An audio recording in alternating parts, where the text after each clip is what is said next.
Alright, welcome back to our 19th episode of TACTALK. I am your host, Alden Morris. On Tuesday, we left off talking about different lawsuits that the NRA had filed against Washington State for Initiative 1639. And I mentioned that we'd be back on Thursday. Little did I realize that Thursday was actually Thanksgiving. So, what we're going to do is we're going to do a Wednesday episode, and that's going to be our episode 19. We're going to finish off Season 1 with episode 20. I have a special guest lined up for Season 20. We'll see about time scheduling conflicts, whatnot. My goal is to have it on the air by Saturday to start fresh the new week for the new month, so we can do a little mid-season, or I guess season break between 1 and 2. Nothing long, maybe for a couple days. But what I do want to stress to you guys is that for Season 2, a lot of you have been asking to get camera equipment on, to get live footage, live broadcast, live feed.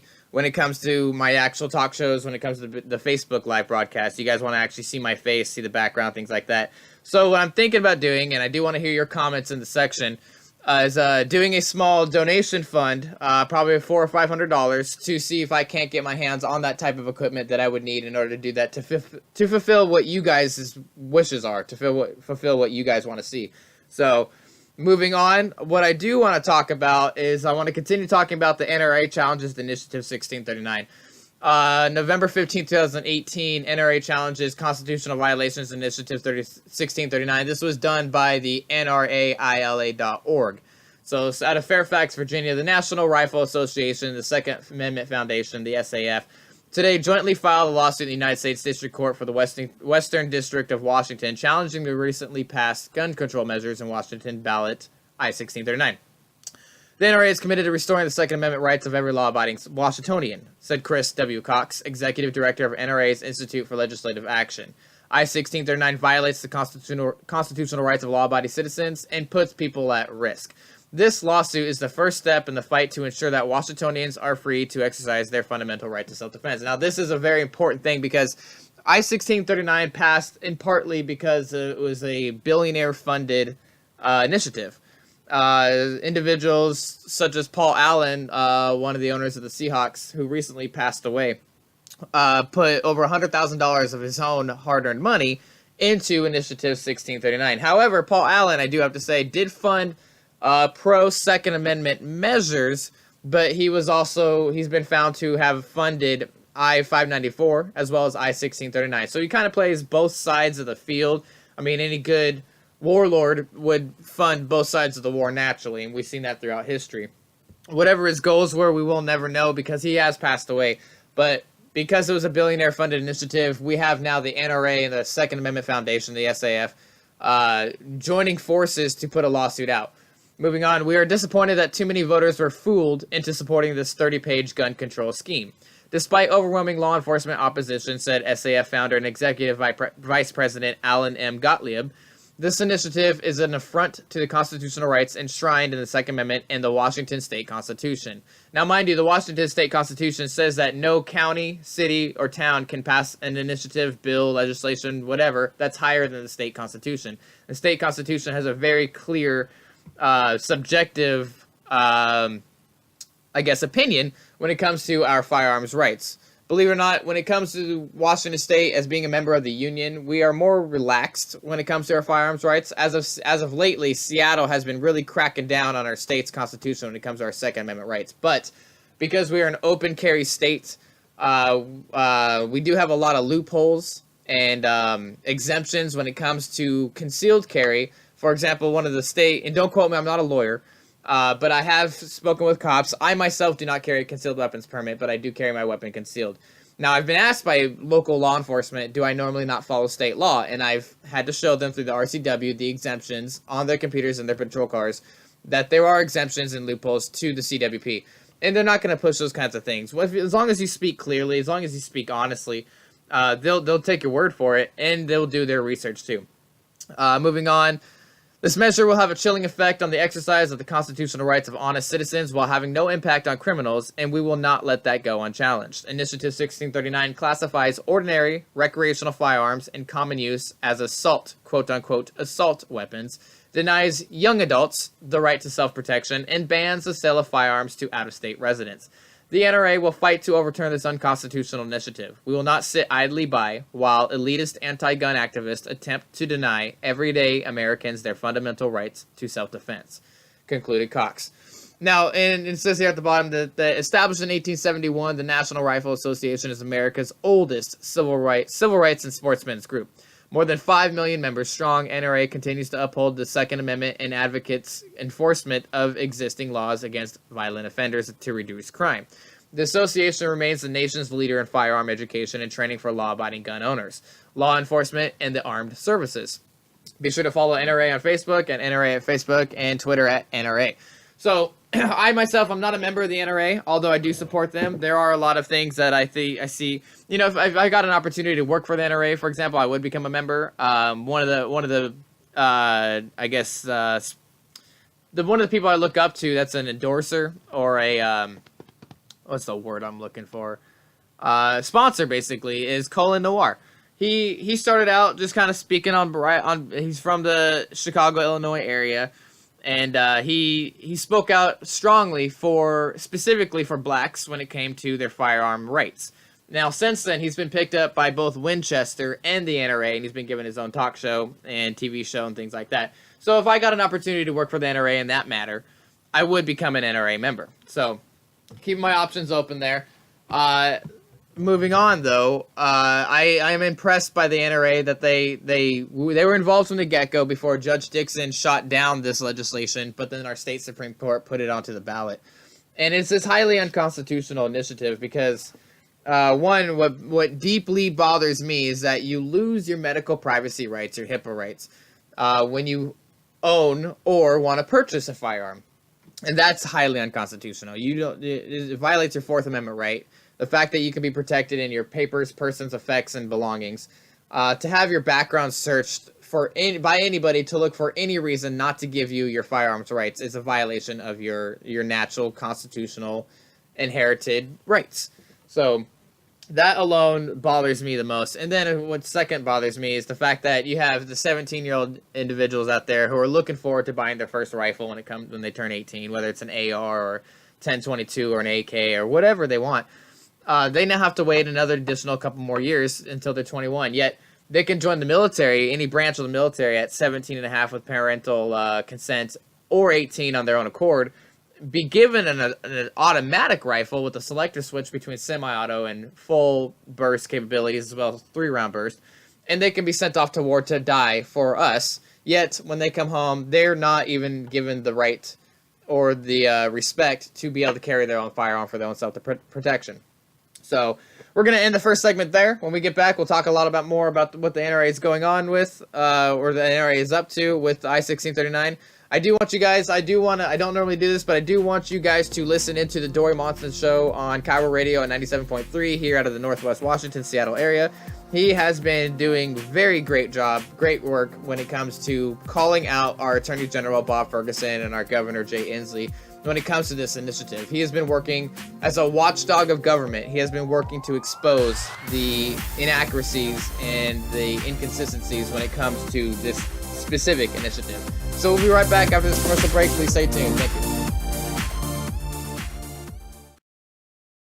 Bees Combat Systems at beescombatsystems.com. Protecting those who prepare. 801-987-0893 for custom body armor carriers and tactical gear for military, law enforcement, contractors, corporate security, responsible citizens, and border patrol. Bees Combat Systems at beescombatsystems.com. 801-987-0893.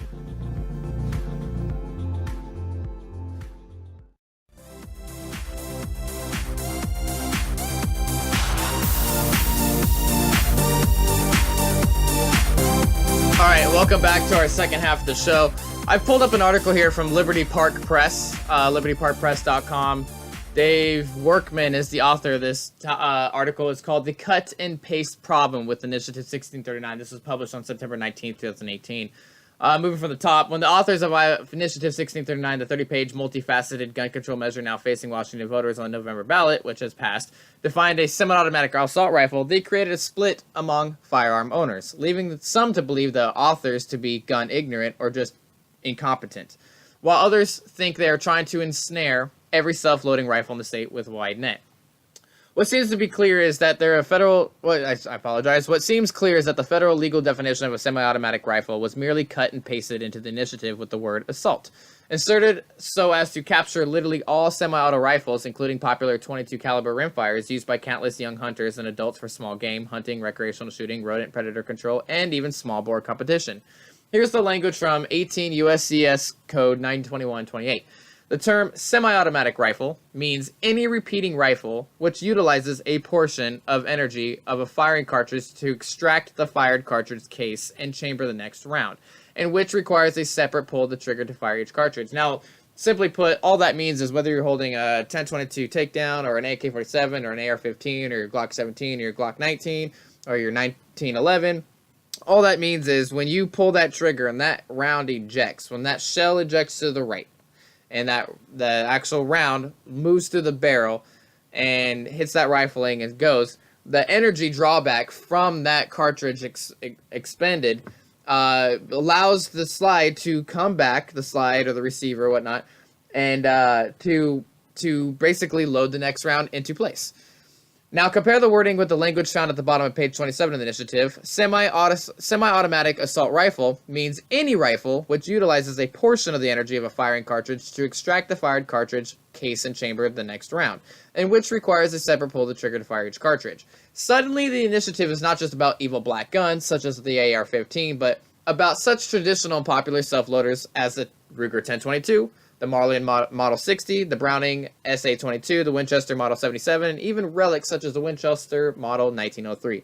The definition also captures some popular big game hunting rifles such as the Remington Model 7400, Browning Bar, and the Winchester Model 100. Grassroots activists get more fired up about the initiative every day, and there have been workshops around the state to recruit grassroots volunteers for phone banks and get out to vote efforts.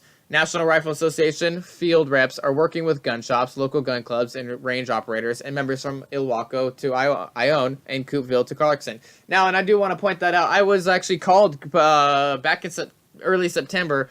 I can't remember his name. He had emailed me, and I went ahead and called him back, and I was actually asked to be part of that grassroots effort to do that phone bank, to make those cold calls and to get people aware of what the legislation was trying to define as a semi-automatic rifle versus an assault rifle. Apologize for that. The initiative would strip young... Oh, I'm sorry. Let me go back a little bit.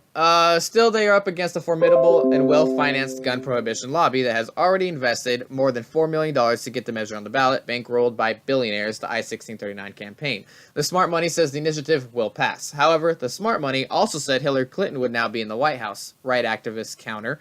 The initiative would strip young adults of their Second Amendment rights to purchase and own any semi-automatic rifle. Critics argue those 18, 20-year-olds would still be able to vote, join the military, serve on juries, and even run for political office.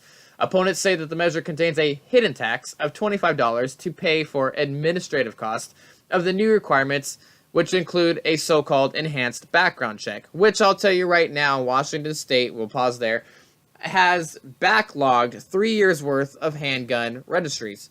So when they say that they're going to charge you an extra $25 for administrative costs, they don't mean it. They have no plans.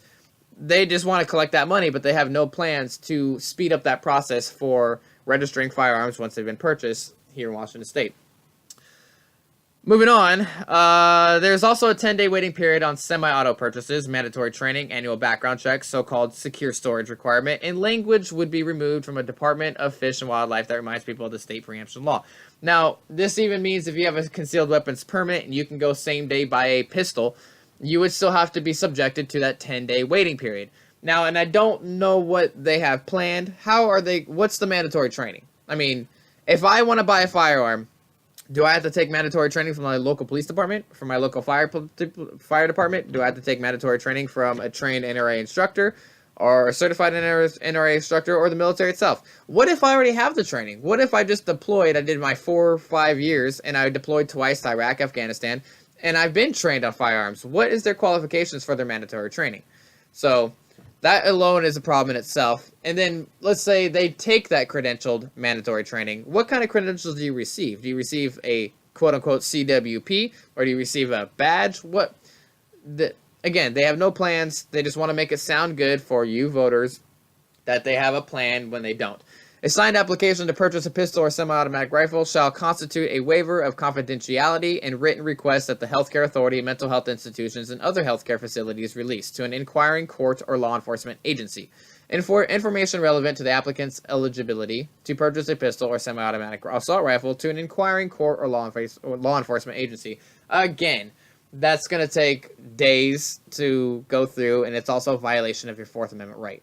Critics say this is unwarranted surrender of medical privacy to exercise a right protected by both the state and federal constitutions. Long story short, I-1639 treats the Second Amendment right to keep and bear arms like a government-regulated privilege. Opponents argue they are pushing for a full turnout of gun owners for the November election, which has passed, and reminding them that voting is easy. They never have to leave the house thanks to the mail-in ballots. So, since this has passed, we are seeing it currently be challenged in our courts. I'm hoping for the best. The grassroots effort's still going to take place. One great thing was we have the City Republic here. That's the sheriff has said that they are not going to enforce I-1639, regardless of the efforts that the NRA and the Second Amendment Foundation has gone through or will go through.